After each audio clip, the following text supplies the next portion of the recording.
আরজি করের ঘটনায় বাংলাকে বদনাম করা হচ্ছে বলে অভিযোগ করেন মমতা। তিনি বলেন, বাংলাকে আজ যারা বদনাম করছেন বাংলার সম্মান নিয়ে ভাবুন। বাংলা মাকে বদনাম করলে আপনার গায়েও লাগবে, আমার গায়েও লাগবে। আপনারা আমাকে যেভাবে অসম্মান করেছেন আমরা কিন্তু প্রধানমন্ত্রীকে করিনি। আর কি বললেন তিনি, শুনুন। কেন্দ্রের কাছ থেকে যে টাকা আমরা পেয়েছি তার কাজ পুরোটাই করা হয়েছে। 72% টাকার ইউসিও জমা পড়েছে, বাকি টাকার কাজ দ্রুত গতিতে চলছে। এতে গেল কেন্দ্রের থেকে প্রাপ্য টাকার হিসেব। এবার আসি স্টেট শেয়ারে। নির্ভয়াতে রাজ্য 54,55 লক্ষ টাকা ইতিমধ্যেই দিয়েছে। এর মধ্যে 66% টাকা খরচাও হয়ে গেছে।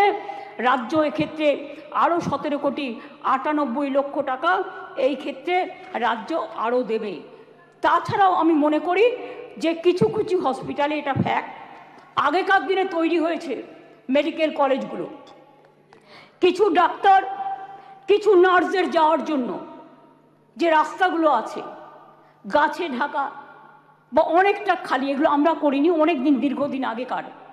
কিন্তু আমি অলরেডি হেলথ সেক্রেটারিকে ডেকে বলেছি, প্রিন্সিপাল সেক্রেটারিকে, প্রত্যেকটা রাস্তা তোমরা চেষ্টা করো কভার আপ করার, যেখান দিয়ে নার্স মহিলা ডাক্তাররা যাতায়াত করে বা অন্য ডাক্তাররাও। হয়তো একটু টাইম লাগবে, কিন্তু আমি 100 কোটি টাকা দিয়েছি, এর জন্য স্যাংশন করেছি আমরা। সিসিটিভি লাগাও সব জায়গায়, এবং যে জায়গাগুলো কভার করবে সেখানে আলো দাও। এছাড়াও যেখানে রেস্টরুম নেই সেখানে রেস্টরুমও করে দাও।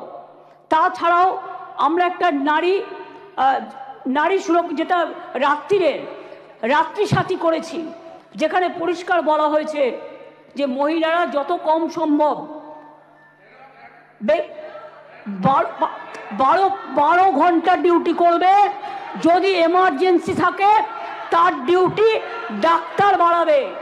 তার কারণ মেয়েদের মনে রাখতে হবে কেন করেছি, সেটা আমাদের ব্যাপার। আপনি কেন কথা বলছেন? আমরা এই কারণে করেছি মেয়েদের সুরক্ষার জন্য। যারা রাতে কাজ করতে চায় তারা allowed. Problem, please listen carefully, রাত্রিরে যারা কাজ করবে তাদের ফুল প্রোটেকশন দেওয়ার জন্য, রাত্রিরে যদি কেউ কাজ করে তাদের ফুল প্রোটেকশন দেওয়ার জন্য এই রাত্রি সাথী করা হয়েছে। এবং হসপিটালগুলোর কাছেও আমরা বলেছি, স্কুলগুলোকেও বলেছি, ICDS সেন্টারগুলোকেও বলেছি, মিড ডে মিল সেন্টারগুলোকেও বলেছি সঠিক পদক্ষেপ নিতে। এবং মনে রাখবেন, এই বিলটি এখানে পাস হওয়ার পরে মাননীয় রাজ্যপালের কাছে যাবেন। তিনি তাড়াতাড়ি এটা পাস করলে এটা রাষ্ট্রপতির কাছে যাবে।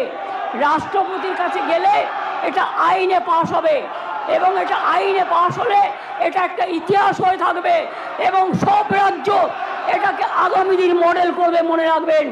আর প্রধানমন্ত্রী করতে পারেনি বলে আমরা করেছি। প্রধানমন্ত্রী, আপনি দেশের লজ্জা, আপনি মেয়েদের প্রোটেকশন দিতে পারেন না, তাই আপনার পদত্যাগ দাবি করছি। স্বরাষ্ট্রমন্ত্রীর পদত্যাগ দাবি করছি, বিজেপি মন্ত্রীদের পদত্যাগ দাবি করছি, রাজ্যে যে মুখ্যমন্ত্রীরা আছে পদত্যাগ দাবি করছি। আর অপোজিশন লিডার গুলি চালাবার কথা বলেছেন, তাকেও পদত্যাগের দাবি করছি। আমি এইটুকু বলে সবাইকে ধন্যবাদ জানিয়ে আমার কথা শেষ করছি। অনেক অনেক ধন্যবাদ। জয় হিন্দ, জয় বাংলা। মেয়েদের জয় হোক, নারী শক্তির জয় হোক, অপরাজিতারা বিচার পাক, আরজি করের দোষীদের ফাঁসি হোক, এটা আমরা চাই। আপনারা দেখছেন ইউএন লাইভ, বাংলা খবরের শেষ কথা।